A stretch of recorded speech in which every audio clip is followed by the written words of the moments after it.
El padre, de Antonio de Almaceto.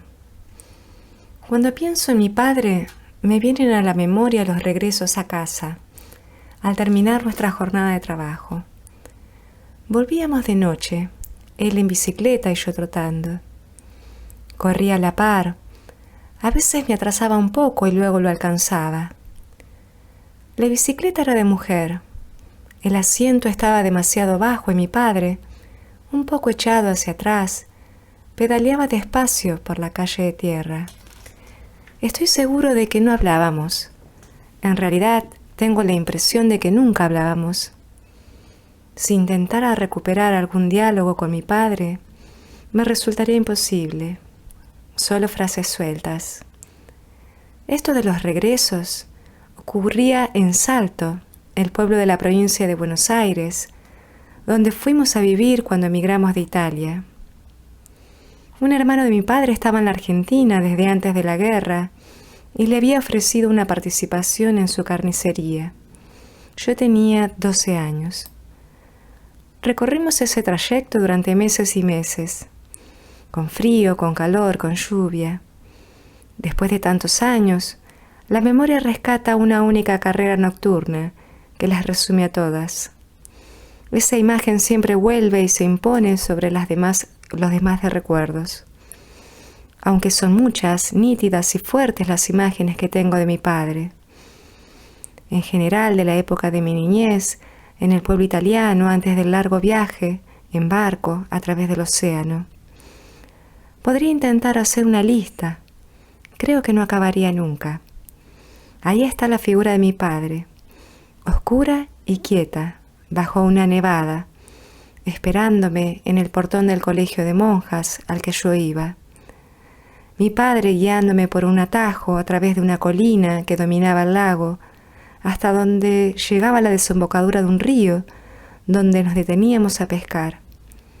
Mi padre caminando cauteloso, unos pasos delante de mí, en los bosques que comenzaban más allá de las últimas casas. Bajo el brazo llevaba la escopeta belga de 2 caños, de la que estaba orgulloso. Mi padre cortando pasto desde el amanecer hasta el anochecer, en el campo de un terrateniente, parando unos segundos para sacarle filo a la guadaña, para secarse el sudor de la frente y tomar un trago de agua. Mi padre vaciando la letrina con 2 baldes colgados en los extremos de una larga vara de madera que cruzaba sobre los hombros. Mi padre abonando los surcos de la huerta con el contenido de esos baldes. Mi padre hachando troncos, apretando los dientes y soltando un soplido ronco en cada golpe. Mi padre llegando a casa de noche con un pino para el árbol de Navidad, seguramente arrancado de algún lugar prohibido. Mi padre emparchando la cámara de una bicicleta. Mi padre con el torso desnudo, afeitándose en el patio, frente a un espejo colgado de un clavo, explicándome por qué había 2 zonas de la cara que necesitaban ser enjabonadas más que el resto. Mi padre fabricándome una flauta. Mi padre lavando una oveja en el arroyo para luego esquilarla. Mi padre realizando trabajos de albañilería, de carpintería. Mi padre sembrando, cosechando, pisando la uva para hacer vino, injertando frutales. Teníamos un ciruelo que daba frutos amarillos en una rama y rojos en otra. Un peral que daba peras de diferentes estaciones. Yo estaba asombrado con tantas habilidades. Aquel hombre sabía hacer de todo. Parecía que nada tuviera secretos para él. Mi padre era un montañés callado y tímido, pero podía irritarse y mucho. Una vez lo vi perseguir a un tipo por la calle hasta que el otro saltó por encima de una cerca que daba a un barranco y escapó. Se trataba de una disputa entre vecinos. No recuerdo la razón, o nunca la supe. Tengo una imagen muy clara de esa violencia al aire libre. Todavía me parece oír el jaleo de los 2 hombres corriendo. Me pregunto qué hubiese pasado si mi padre lo alcanzaba. Con nosotros nunca se enojaba, nos quería y nos respetaba. Pocas veces tuve oportunidad de aplicar tan adecuadamente la palabra respeto. De él, sin duda, heredé la inconsciencia y la tosudez. Estoy pensando en la actitud de mi padre durante la guerra. Trabajaba en una fábrica de gas y a veces su turno terminaba en la mitad de la noche. De nada servían los ruegos de mi madre y los consejos de sus compañeros. Volví a casa sin esperar que amaneciera, desafiando el toque de queda y las balas, porque quería dormir en su cama, era su derecho, y no existían ni Hitler o Mussolini o guerra que se lo impidieran. Partió para América en 1948. El día de la despedida reía, bromeaba, se lo veía de buen humor, pero a mí me pareció que lo hacía para darse ánimo y cubrir el desconcierto. Recuerdo el reencuentro en el puerto de Buenos Aires, pasados 2 años de separación, su abrazo torpe y sin palabras. En el viaje en tren, a través de la llanura invernal, rumbo al pueblo, tampoco habló demasiado. Iba sentado junto a mí, y su brazo se mantuvo rodeándome los hombros todo el tiempo. De tanto en tanto, sus dedos se comprimían para darme un apretón. Después vino el trabajo a su lado, en la carnicería, donde aprendí la recorrida de los clientes, antes de memorizar la primera media docena de palabras en castellano. Salía al reparto a la mañana y a la tarde, y cuando terminaba, ayudaba en el negocio. Siempre había algo que hacer: limpiar la picadora de carne, la sierra eléctrica, lavar el piso, pelar ajos para los embutidos, darle agua a los animales.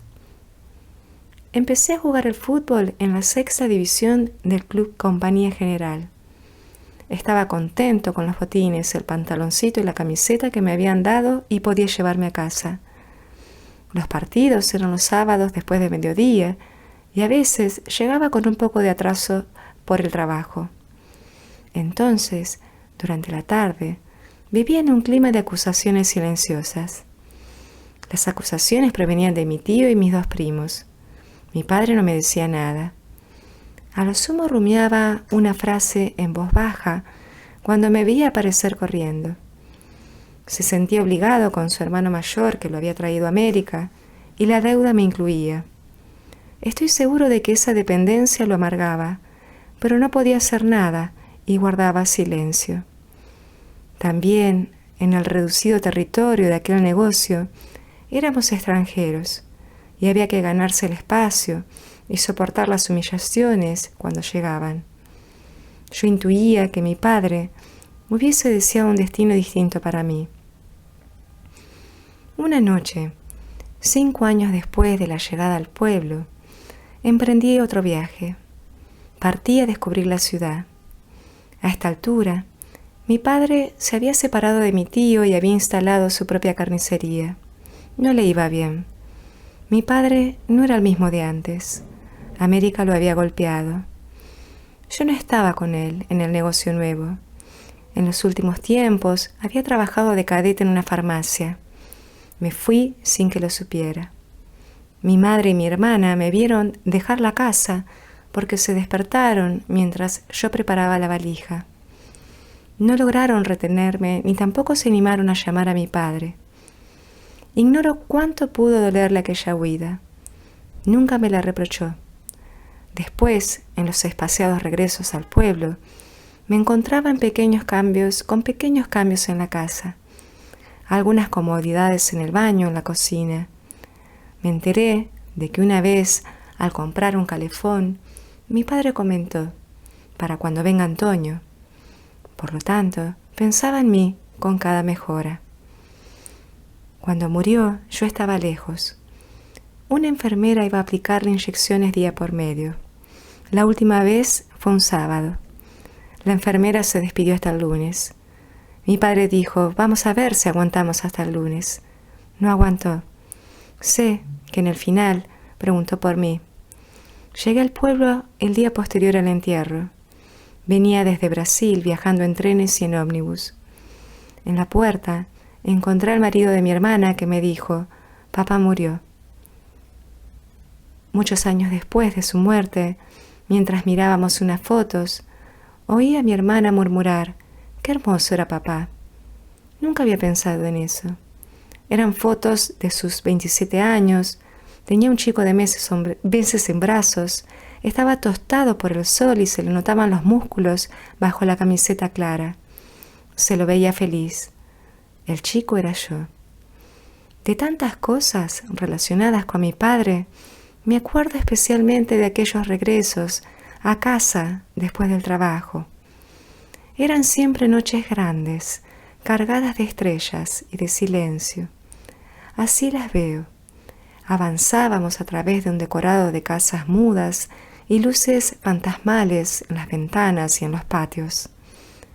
Yo me sentía extraviado en esa oscuridad y la sensación no me gustaba.